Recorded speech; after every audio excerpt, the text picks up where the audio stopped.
नमस्ते, मैं सुलता महाराणा। आप सबका स्वागत है मेरे YouTube channel SM education the educational platform पर। आज हम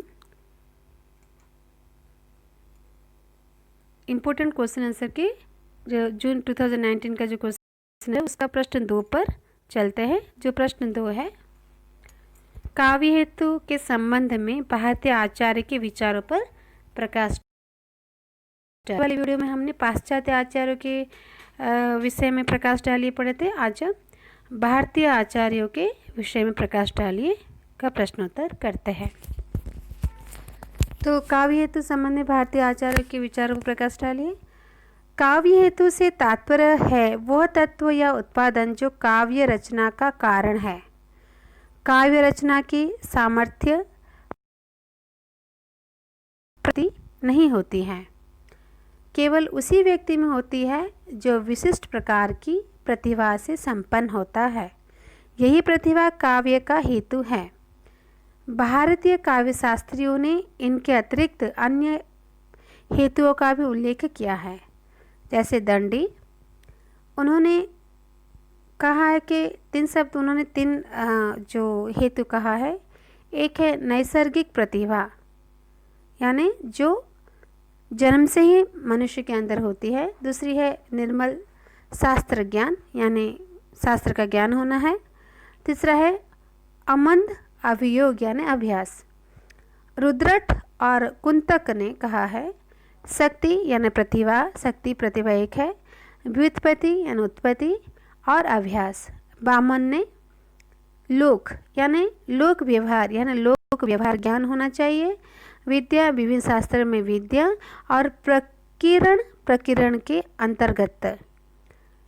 इसमें उन्होंने कुछ पाठ्य का लक्ष्य ज्ञाता अर्थात काव्यों को अनुशीलन।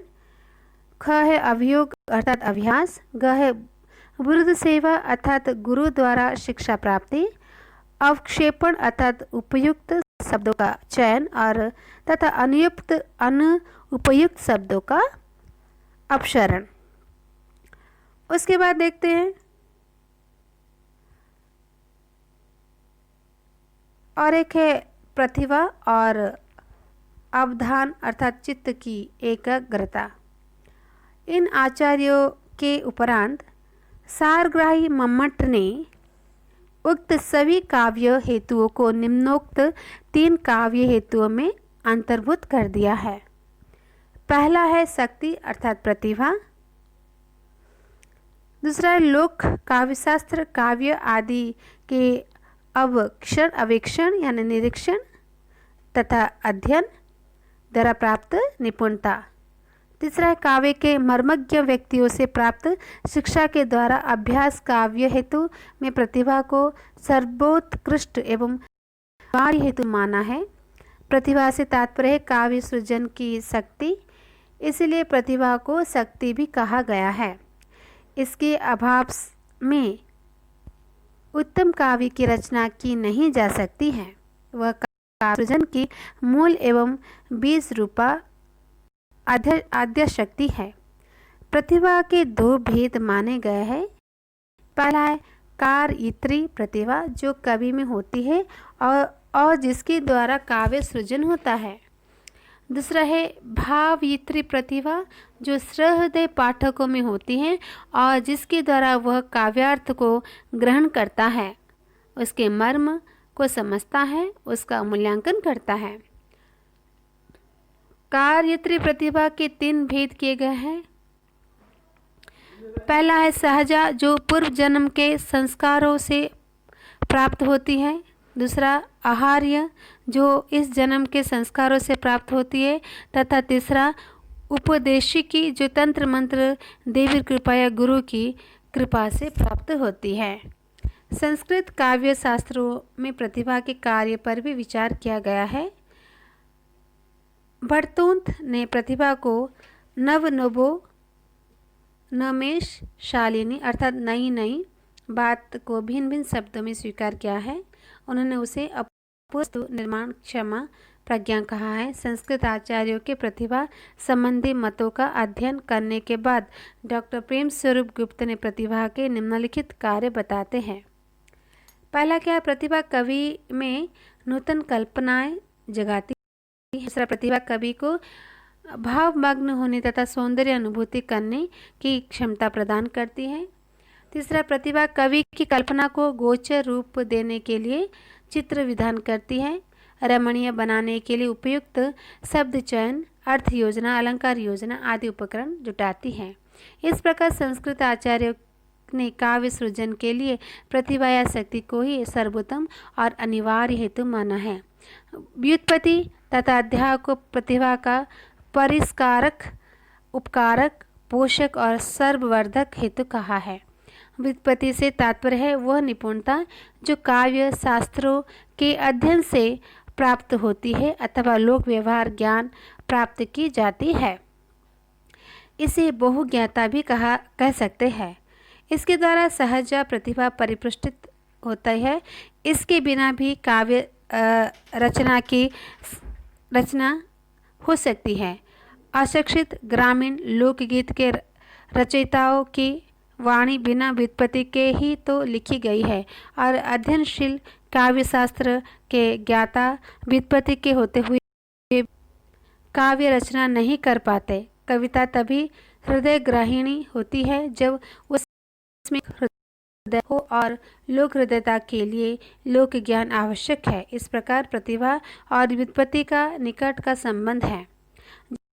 जहाँ इसका प्रश्न है वह भी प्रतिभा का उपकारक है, क्योंकि कविता केवल अनुभूति की सहज अभिव्यक्ति नहीं, वह साधना है, भावयोग है, समाधि है। कवि निरंतर साधना से प्रतिभा का परिष्कार करता है, उसे निखारता है, दमकाता है, चमकाता है। कवि की आरंभिक रचनाओं में वो दीप्ति नहीं मिलती जो उसकी अंतिम रचनाओं में दिखाई देती है। जयशंकर प्रसाद की कविता प्रेम पथिक में वह सौंदर्य एवं उदात्तता कहाँ जो उनके महाकाव्य का कामायनी में है। कारण है कवि की निरंतर साधना जिससे उनकी कला का निरंतर विकास हुआ है। सारांश यह है कि काव्य सृजन के मूल प्रेरक तत्व को काव्य हेतु कहते हैं और काव्य रचना का अनिवार्य हेतु है प्रतिभा। व्युत्पत्ति तथा अभ्यास प्रतिभा के ही पराकाष्ठ एवं पोषक तत्व है। इस तरह से हम यहाँ पर यह प्रश्न समाप्त करते हैं कि काव्य हेतु के संबंध में भारतीय आचार्यों के विचार पर क्या प्रकाश डालें। तो इसमें हमें इसके बारे में जानना होगा, जहाँ पर हमें दंडी, वामन और